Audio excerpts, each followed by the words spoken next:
very happy to have Eric Weissman and Senator Kevin Lundberg here tonight to talk to us about CO-02. And if I could have you both come up, because we have some questions.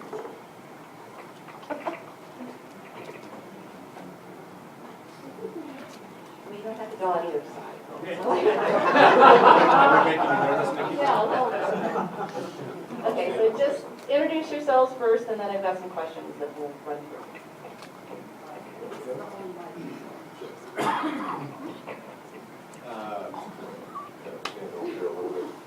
First, it's great to be here. It's a real privilege to be able to just share a little bit about what I'm about. Not to make this a formal speech of any sort, but my name is Kevin Lundberg. I am running for the 2nd Congressional District. I serve in the state Senate. I've been in the legislature for the last 10 years, 4 years in the Senate, 6 years in the House. Prior to that, I'm from Larimer County, which is the northernmost part of the 2nd Congressional District, and also the largest part of the district if you count population of each county. It's brand new to the district. You've already heard how the other districts have changed. Well, that's sort of inevitable all the way around. We were used to being part of the 4th Congressional District, which is ably represented by Corey Gardner. And we're not real happy campers to see us put in the 2nd, but I looked at that and I thought, I'm not going to take this sitting down. We're going to show the Democrats that if you want to play around with the districts, there is a consequence to that. And we find that the 2nd, as I say, is dramatically different. 42% is Larimer County and Jefferson County. Everything south of I-70 on the western side, everything that's kind of glowing right now, unfortunately. But it's the mountainous areas that is brand new to the district, as well as corner of Park County. About half of the district's brand new. And the numbers are remarkably different. It used to be considered one of those Democrat districts, period. End of discussion. Well, today, the voter registration difference between Republicans and Democrats is 1.7%. Actually, that was in February, because it's been trending the right direction. I'm hoping it's maybe 1% different. Does that sound good? Sounds good. Yeah. Anyway, I'm serving, as I say, in the legislature now and seeking the nomination for the 2nd CD. And I'll leave it at that and let the Q&A kind of fill in the gaps and give it there. Thank you. You know, I'm a business person by background, and people say, are you crazy? Why do you want to go to Washington? It's so messed up. It's so dysfunctional there. And I say, well, if it were working, I wouldn't be trying to go. I'm Eric Weissman, and I'm the Republican who's going to fire Jared Polis in November. By background, I'll just tell you a little bit about myself. I'm a first-generation American. I'm proud to be a first-generation American. My dad fled the oppression of communism and Nazism in Eastern Europe to come by choice to the United States. And he raised us to love and appreciate America and her blessings of liberty and opportunity. I took advantage of that myself over the last few decades to build businesses, create jobs in Colorado, solve problems, work with others, and that's where I picked up the skills to make real change. I'm a family man. I have 3 awesome kids, 24, 6, and 4. And so it can be a wild lifestyle. And also a beautiful wife, Jennifer. And it's because of those kids that I'm running. It's because I look ahead and see what kind of legacy we're leaving them. And I don't want us to be the first generation that brings our American promise to the next of a freer and more prosperous future. I'd love to talk about issues. I hope you have questions about maybe offbeat issues. That would be good too. And but together we have a great opportunity, a great district. Kevin mentioned that half the district is new. That means half the people there haven't yet had the chance to get to dislike Jared Polis as we can. So together we can do it. Together we can win several of these congressional districts and make Colorado truly red state.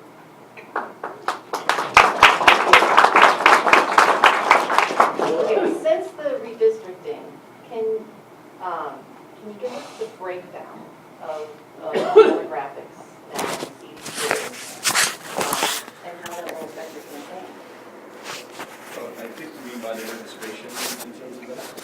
Well, the registration among active voters is 34% Democrat, I'm rounding off, 34% D, 32% R, and 33% unaffiliated.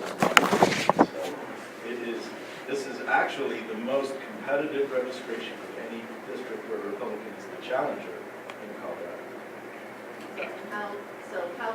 How will that affect Well, your campaign? That affects our campaign because what it really means is that ultimately this election will get decided by those independent voters. When you think about it, wouldn't it be great if we could get together events that start with R, pick a congressperson? But unfortunately, we don't get to do that. We have to have a message and a set of values that appeals all across the district. And this is a very, very diverse district. This is a district that includes people who live on farms in the eastern part of the district, people who live in the mountains, and people who live in urban areas and closer in parts of the district. So you have to really have a broad-based set. Now, I'm running on principles of liberty and the free market, and defending liberty and defending the free market. We're going to be talking about economic issues, and pretty much that's it. Those are our emphases. We're talking about taxes, we're talking about regulation, and we're talking about spending, debt, competitive. So that's the way we're going to win this. In addition, the other thing, of course, is we have to make this incumbent congressman unacceptable.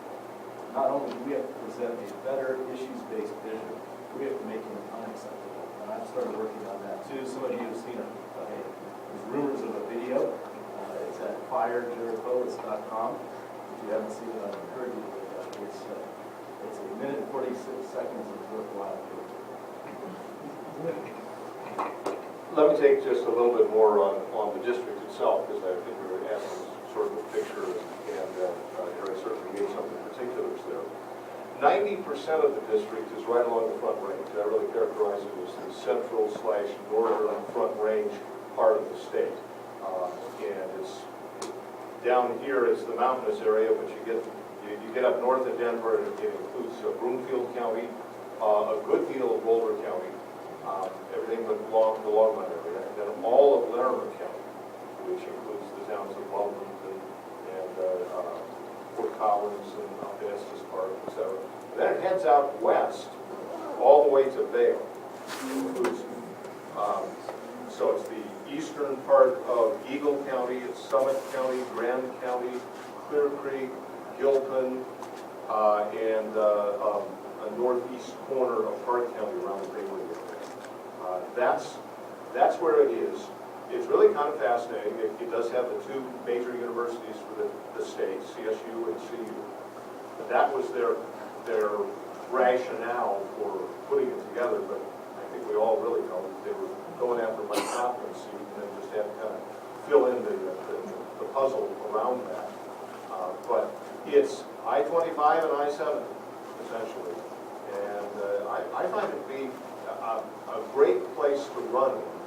And beautiful, incredible people, so much potential, so much of the energy, the vitality, the real forward-thinking aspects of our state. And I don't mean that in terms of a progressive liberal.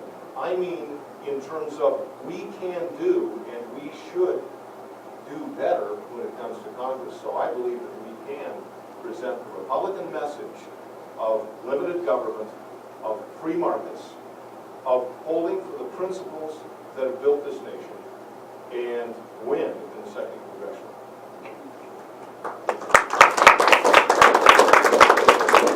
This one's about your Jared Polis is well known for fundraising for fellow Dem candidates.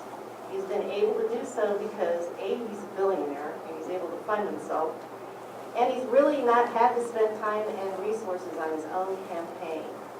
Knowing this, is CD2 now viable for a Republican, which I think pretty much covered? And what is unique about you and your campaign that will cause him to spend more money on his own campaign and limit his time elsewhere? You want me to take it first? One small correction. I don't think he's a billionaire, just several hundred billionaires. According to the financial report